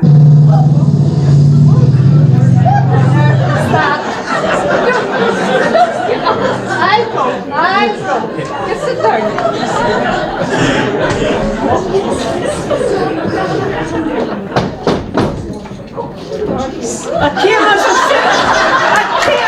As soon as I got your telegram, sick and fast, you said. I see he's sunk. Jeannie, it's you. It's good of you to come. Wooly has passed on. So. I'm absolutely delighted to be here. And I'm afraid my brother couldn't come. He was up all night with an old sow pegging. And you have to look after the living in this world. Well, it was really good of you to come. Sure, not to touch your blood's thicker than water. It is. And more times than not now we're running to weddings and funerals, and more often as funerals. You know, that is right.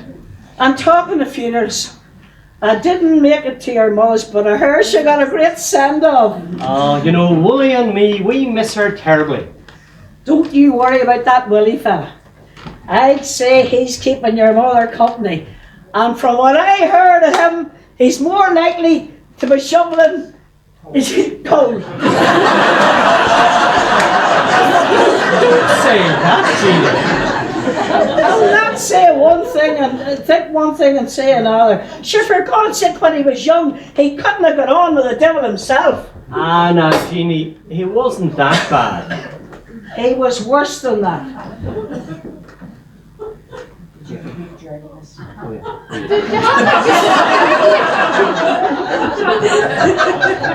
I did indeed. I did. Here's neighbour here's just making us a nice wee cup of tea. I'm sure you'd be glad of one. That would be great because it's thirsty work riding a motorbike. A motorbike? Yes. I thought you had a motor car. I distinctly, I wrote to your mother and I told her that I had bought a motorbike. Well, that is going to be a big disappointment. To the neighbours. I've been going around telling all the folks around here that you had a motor car. You know, it's funny, there's not many folks around here have a car, they are going to be very disappointed. Oh, I'm sure they'd be very intrigued to see a female riding a motorbicycle. You must be very brave. I wouldn't dare. Well, I tell you what. You see, before I go back to Tyrone, I'll take you for a ride. Oh, I love that. You haven't made many improvements round here. There's not much change in the place. Well, you know, Mammy wasn't much for the painting and the papering.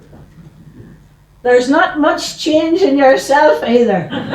You're sticking your ears rightly. A few wee flowers here for Willie. I'll get them in the graveyard beside our house at home. Where in the graveyard? In the dump in the graveyard. Now, I've got better ones in the day, but The graveyard, you amaze me. I tell you, you get the freshest flowers going in the graveyard. You see on the back of the bike, reasons the journey didn't last. They do look a bit tired, you know.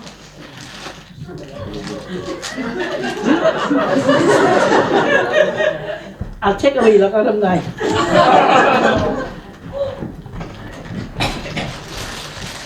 Oh Jesus, he's wearing well dressed for somebody that's not going anywhere. He looks old if he's 80 years.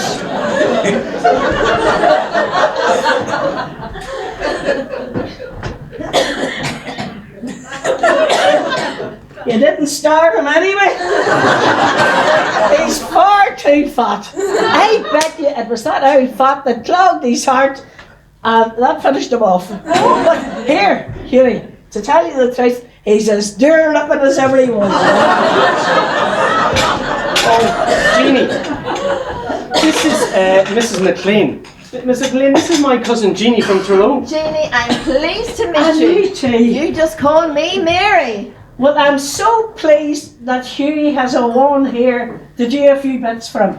And God, you look a right fine woman to that. She is that.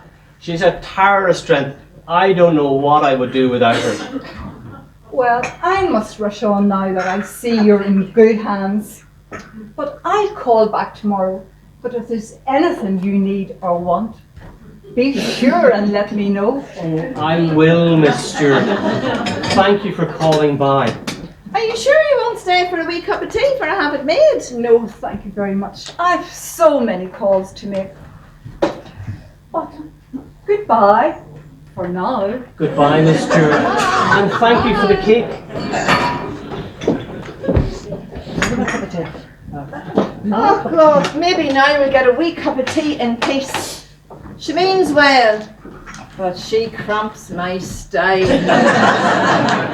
Oh, I know what you mean. Whenever she's about, you have to mind your P's and Q's. Hughie, can you pick me up for the night? Well, I'd like to, Jeannie, but we only have one bed aired, and I wouldn't want you catching pneumonia. You see, Wooly and me have been sleeping in the kitchen since Mammy passed on. Wooly thought it would save on the lighting and the linoleum. Well, Jeannie, if you like, you're more than welcome to come and stay with me. I would enjoy the company and the crack. Well, I'll tell you what, I'll take you up on your offer, because I've no notion of catching pneumonia sleeping in a mouldy old bed. Mammy, could you come on home, please? Sammy has put his hand and he's bleeding like a stuck pig. Oh, these Wayans are always up to something. Listen, Hughie, I better go on here. I'll be back in a wee while and I'll get you a wee bite to eat. And I kept you a wee piece of rhubarb tart. Oh, I love a wee tart.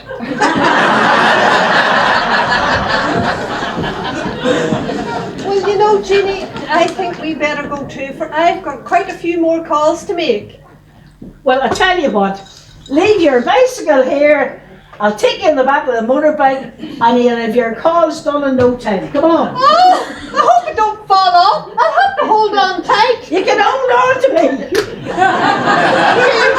We be back later on to see that you're all right. Goodbye, Nurse Green. Goodbye. And goodbye, Jeannie. Bye.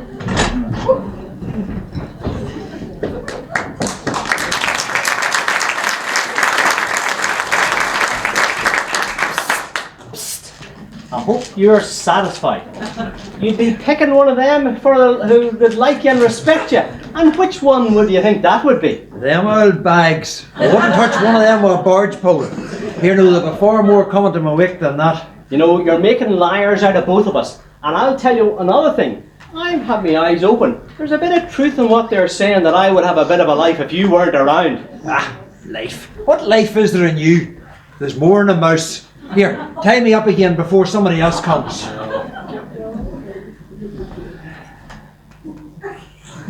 Right. Get out. By the way, don't be arguing back at me. I'm getting sick of your orders. Oh, yeah. Oh, shut up.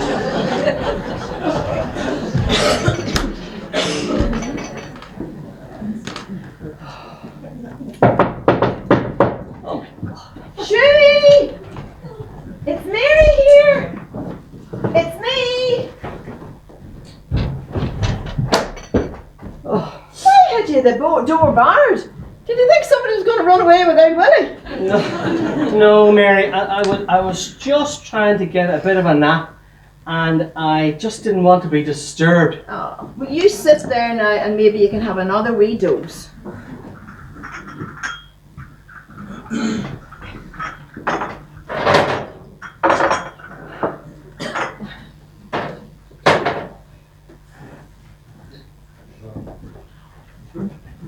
Oh, I forgot it. Go back to your house there, Mary. I'll be all right on my own here. I forgot your tart. Now you just eat that up and I'll get you a wee cup of milk to drink with it. Oh, Mary, this is delicious looking. Now, there's a wee spoon for you to eat it with. Now you just drink up and eat up. You know, they say that when you take the first rhubarb of the season that you should make a wish. Why will they?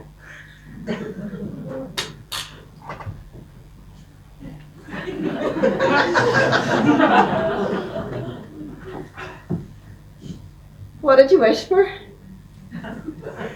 Well, if I told you, it wouldn't come true.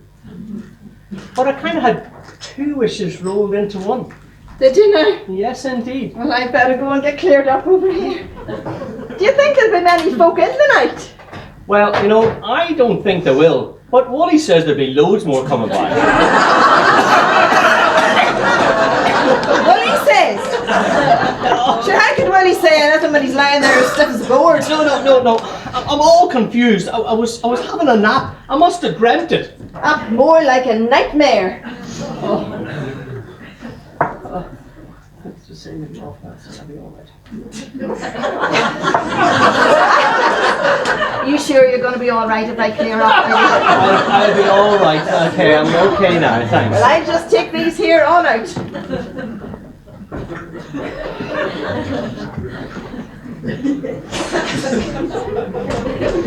Well, I hope you're satisfied now. I am not. I had close shave. That's what I had. I had a close shave this time. I nearly let the cat out of the bag. I'll tell you what. I am sick of this, and you just shut up. I'm at me tether's end.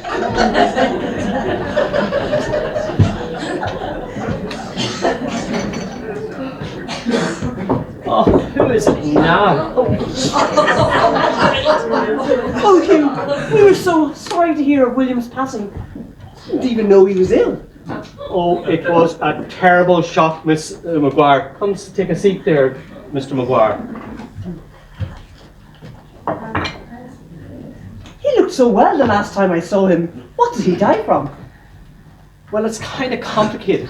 You see, I gave him some worm dredge. Surely William didn't have worms. No. It was a mistake. I meant to give him baking soda for the wind, and he had a terrible seizure, and he didn't do him any harm. But you know how much Dr. Ryan knows. I hope you won't be held responsible for this, Hugh. You could find yourself in very difficult circumstances. Have you informed the police? The police? Why would I want to inform the police? Well, a case of poisoning with malice, a poor thought. Malice? What sort of malice? Well, you may have wanted to get rid of your brother and planned it this way. Oh, no. Wooly was the planning one in this house. And you should know that, being so thick with him. Well, I think it deserves a few thoughts and possible investigation. Now, look what you've done. You've upset Hugh. I'm sure it was an honest mistake, Hugh. And everybody knows your loft is a little bit light. My loft is as full as the next one. Didn't Wooly and me save hay all summer? A good crop well saved. I'm sure you did. Anyway, we brought this lovely wreath for William. Isn't it lovely? No expense spared for our dearest friend. Thank you very much. I'm sure William will like it. Yes, I'm sure he will. But I would like to take a last peek at him, if I may.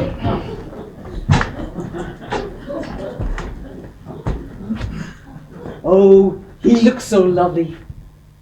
He hasn't lost his colour. He looks just like himself. Such a lovely corpse. Who did you expect him to look like? The angel Gabriel. I was also just telling that he was a lovely corpse. I'm sure you did, Hugh.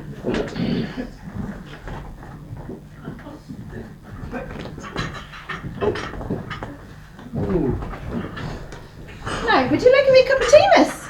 No, thank you. We've just had some tea. And what are you doing here, may I ask? Well, sure, I'm just here helping Sherry. Aren't you, Sherry? Yes, Mary has been a great help to me. I don't know how I would get by without her. Mary! Mary! William wouldn't have that woman in the house over the doorstep. You keep forgetting it's my doorstep as well. Hugh, I'm only trying to protect you, just like William did. Well, you know, I am getting a bit sick of being protected. Well, William told me that she was polluting you, in and out the whole time. Up you dried up old beanpole. You're just jealous. Sure doesn't the whole countryside know that you've been setting at your cap at Willie when you came to the district? And now that he's gone, it's likely you'll set your cap at Shuey. How dare you speak to me like that? I dare indeed. In fact, I know you're only after him for his money. It's none of your business. Business.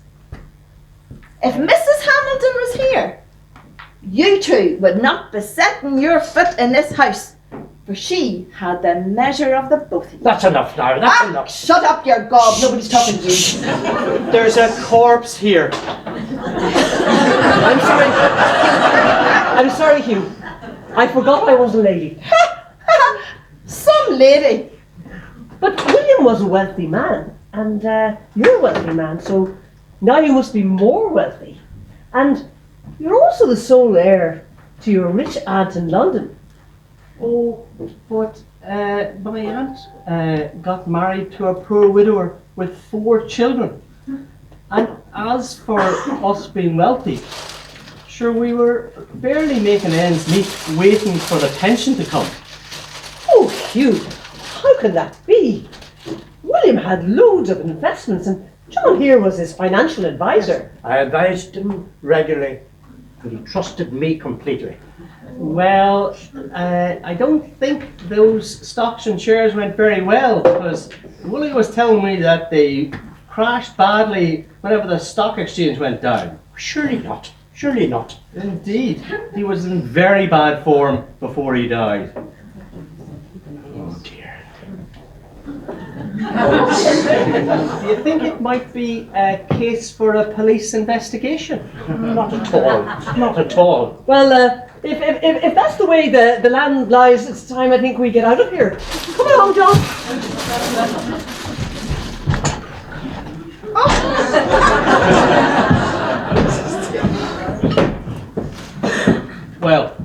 That got rid of her, the greedy old harpy. I doubt she forgot she was a lady again.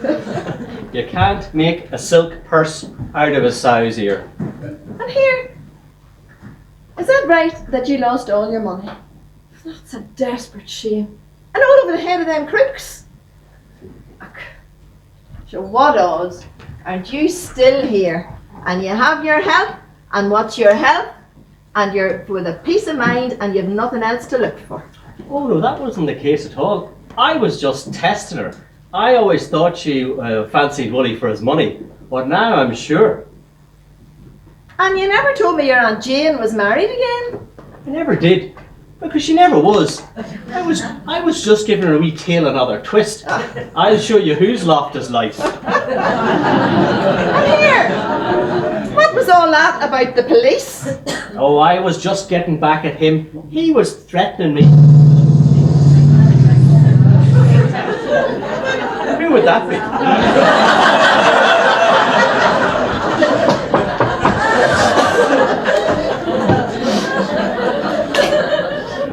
Oh, come on in. Hello, Hugh. Hello, We're back Again. Oh, hello, Nurse Green. It's nice to get in out of the coldest. Yes, It's nice and warm in here. Come on in. It's just that you're not proper dressed for a motorbike. You have to have the right underclothes.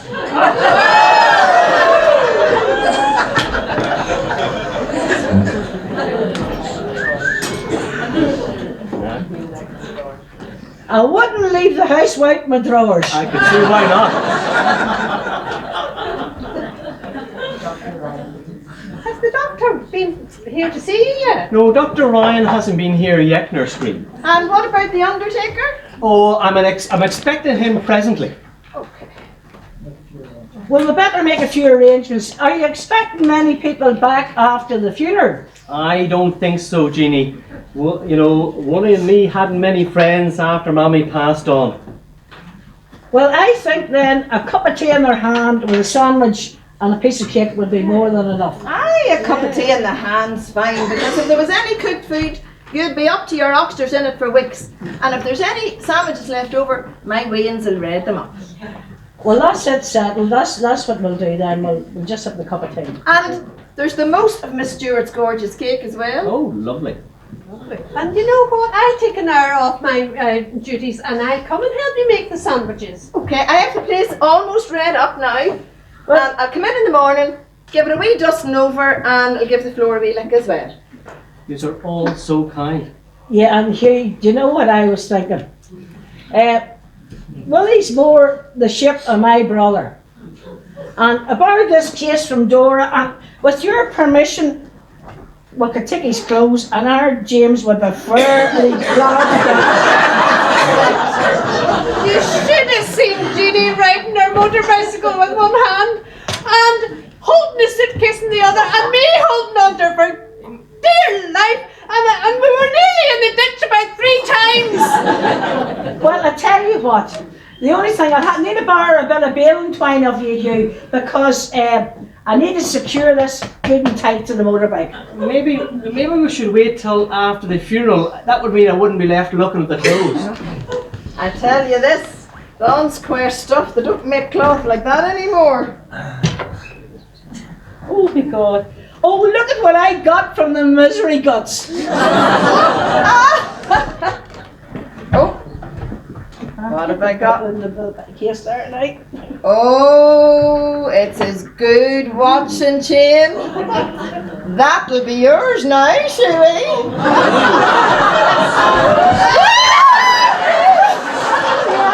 Yes, pack of bleeding vultures. I've lain here all day listening to you assassinate my character, and I'll not stand for it. Get out of here, the lot of you, before I wring your necks with my bare hands. It's his ghost come back to haunt me, Shuey. Another resurrection. Resurrection be blown. It's Wooly that ever was, and I'm in it too. What? Will somebody explain to me, what's this all about? Are you an evil spirit or what? You poked me before and you can poke me again. For apart from a belly full of burnt guts, I'm as well as ever I was. I told you, Wooly. I told you this would never work. I always said I was far more cut out for Marion, but you always knew better. You have made a fool, a laughing stock of both of us. You really are alive! More's the pity. Alive and kicking, and that's what I'm doing, starting with you. There'll be none of that. Mary has been more than kind to me. And if you lay a finger on her, you're going to have to go through me.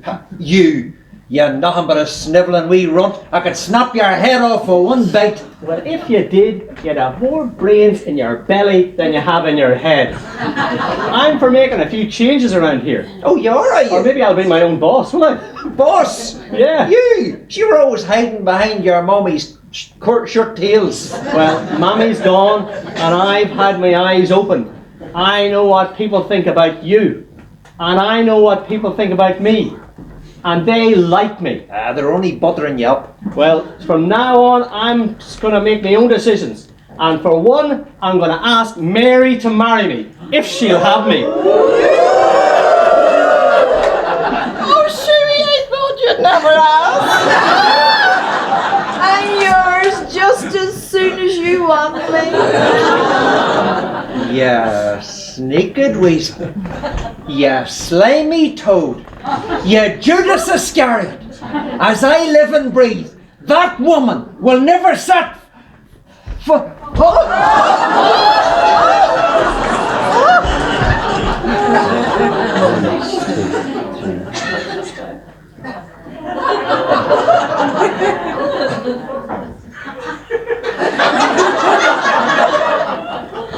He's really gone this time.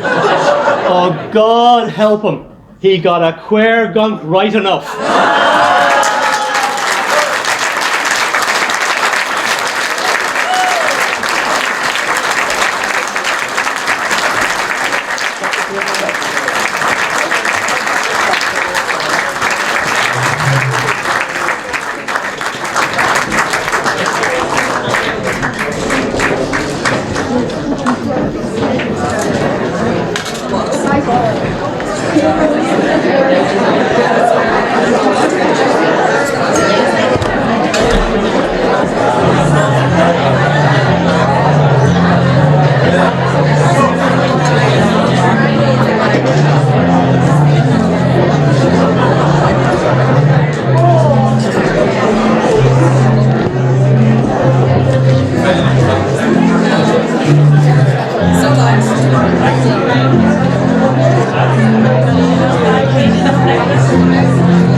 Do I need a microphone? No. Him needs treasure. Very warm. Good evening. This is not going to be a long speech. This is not the time for speeches. But I just would like to say a few words. Firstly, I'd like to thank you all, patrons of the arts, for coming to watch our play this evening. I'm not sure that many of us will be shortlisted for the Olivier Awards this year. While it may not always seem so, we have all put in a tremendous amount of work into preparing for that. And if you've enjoyed it half as much as we have, then our efforts have been a success.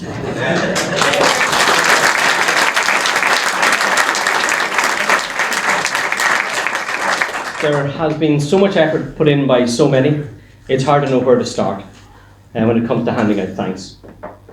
I may forget a few people, apologies. I know that the cast would especially like to thank Marion, our director.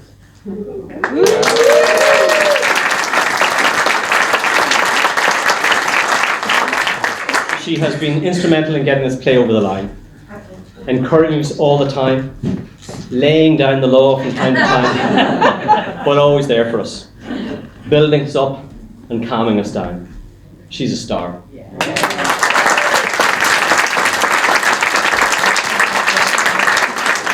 I'd like to thank Kate.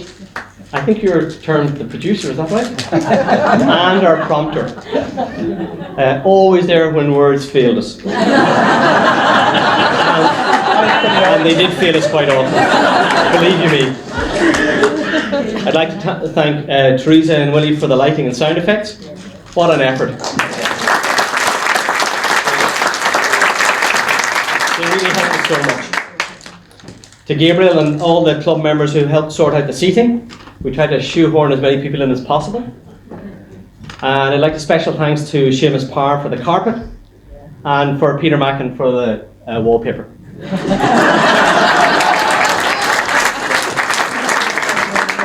Just like to, before I finish, I'd like to say something about this play. All productions have faced challenges. We faced one ourselves with the recent passing of Aidan's brother Michael. We were not sure that this play could be put on, but Aidan felt that Michael would have wanted us to continue. Michael is an integral part to this play. He and Aidan built the stage, and while we're heartbroken that he couldn't be here tonight to see the fruits of his labours, we are sure that he's looking down on us, thinking a job well done. Well, at least the stage said.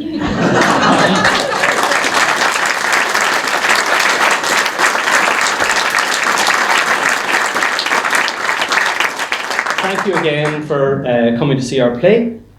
Enjoy the rest of your night. We're all going to get a stiff drink and prepare for tomorrow night's performance. Thank you very much.